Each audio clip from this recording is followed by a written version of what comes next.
Judy. Hi, Gail. It's great to see I'm so you. excited to talk to you. You come from a different place. You come from television.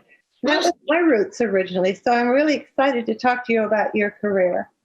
Thank you. So let me start with the questions. The first one is, I know everybody would like to know how you got started. So, and who your mentors were. Well, it's a very long story, but I'll try to keep it very short. The very first day in the business, I was working on a California government film, and the camera operator on a Crest commercial invited me to come and see how they did things. And so I came, and Del Acevedo was the makeup artist. And he said, "What do you want to do, hair or makeup?" And I went, "Well, I'm a hairstylist, so I guess I want to do hair." He said, "Okay." And so he was very nice to me, and I watched everything during the day. And then that night, he called me on the phone and said, "Do you want to work tomorrow?" And I said, "Well, yeah." And so I went to work the next day. The hairstylist that had been there couldn't come back the next day. So I went and I did that day. Then I didn't hear from him for a while. And then someone suggested I visit Flo Avery, and I visited Flo Avery, and she called me up and asked me if I wanted to work. And I worked, and I just went to work, and from then on, she just kept me working. She is obviously my mentor. You know, I started out alongside Julia Walker. Wow. I'm very, very honored to be among this group of hairstylists. And Julia and I sort of started together at Universal. Very quickly after starting to work at Universal, Flo put me on a TV movie called The Jordan Chance with Raymond Burr and Stella Stevens. And so that was my first real show. And, you know, we had stunt doubles, and I had to learn about how this gray-haired guy was going to be stunt doubling. And I had to spray his hair to match the actor. And that was new to me. And Flo taught me how to do wigs. And my first assignment at doing a lace wig was doing a wig on Mildred Natwick, who was, I was on a series with Dorothy Fox. And we were on a series together, and Mildred Natwick was on this series. And she wanted to know from Flo if this kid knew what she was doing. Managed to get through it, and continued on from there. I stayed with Universal for a long time, and then went to Warner Brothers, and continued on down the road. Well, tell me 3 of your favorite television shows that you've worked on. Well, I would say not all my favorite shows were television shows. I did a couple of features that I really loved too. My favorite television shows, there are 3: Designing Women, Seinfeld, and Murphy Brown. Murphy Brown has to be my favorite show because I did that show for 10 years. Wow. And I got to know the crew and the producers and everybody, Candace, everybody so well that, you know, I still keep in touch with everybody to this day, which I really love.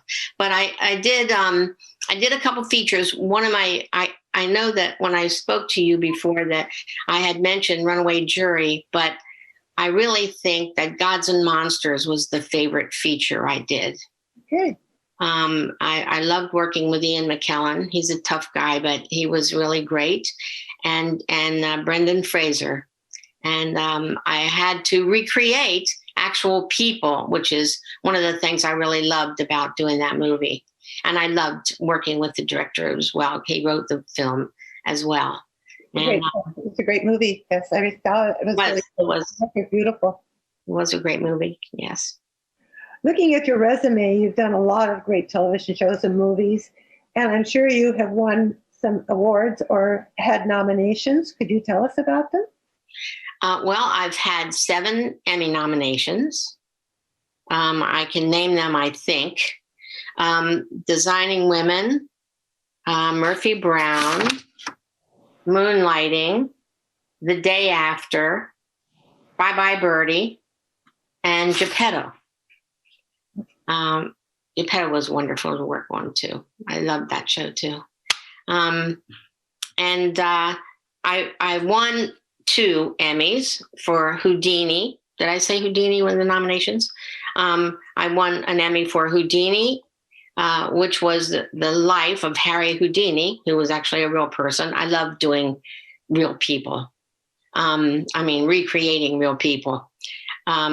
Houdini and Designing Women.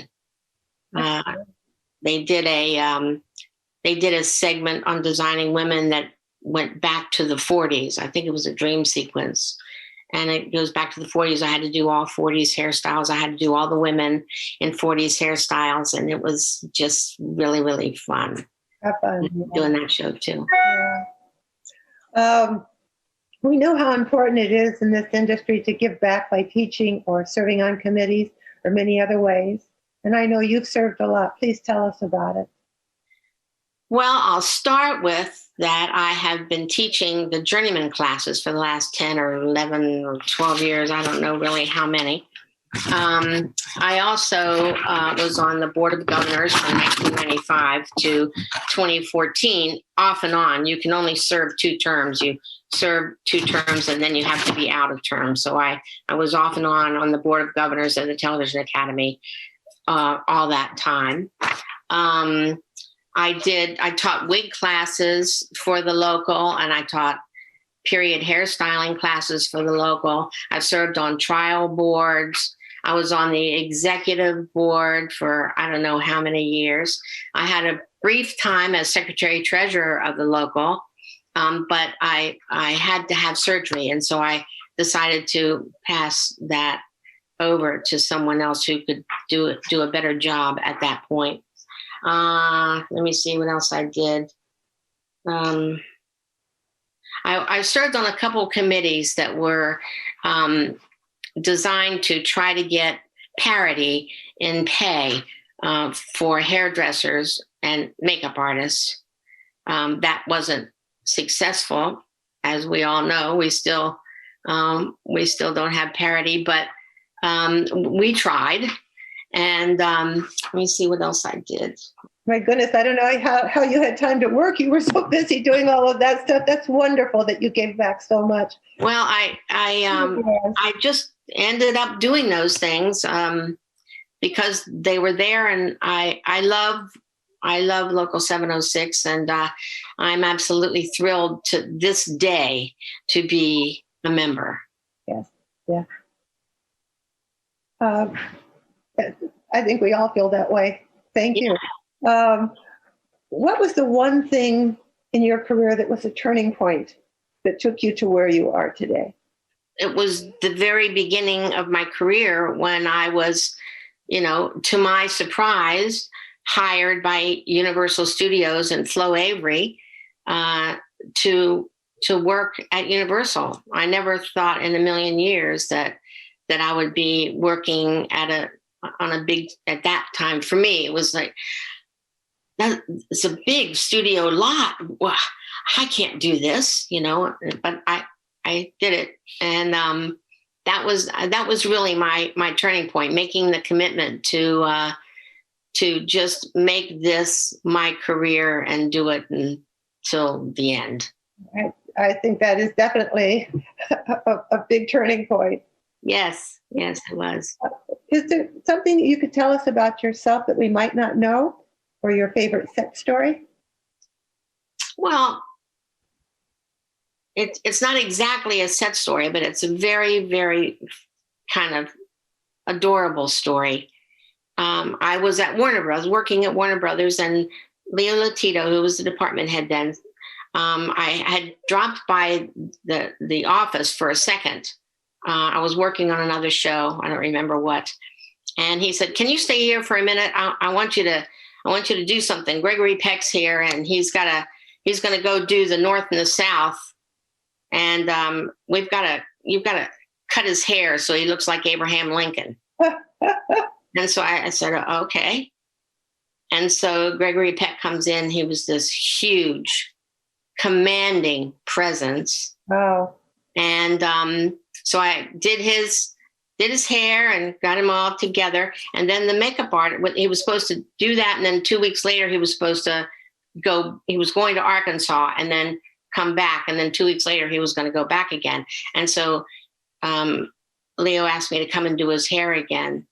And so I did. And he was just so wonderful for me. After that, I'll make this story short. It's a long story. After that, he asked me to come to his house to do his hair because he was giving an award at the Oscars. And he wanted his hair, he was going to be on television, and his hair was turning gray. And so I went to his house and did his hair for the Oscars and ended up doing his family's hair for many years. Oh my gosh. And finally, towards the end of his career, I did a little TV movie with him in North Carolina. And it was a major thrill of my life because he was so nice to me for all those years. He was a lovely man. That's a wonderful story. That's really great. Thank you, Judy, so much for talking. Thank you. I'm so honored. I just want to say that I feel so honored to be with this group of hairstylists who Julia and I have known each other many, many years. And I don't know Alan, but I know his work. And I'm so thrilled to be among these people. Thank you.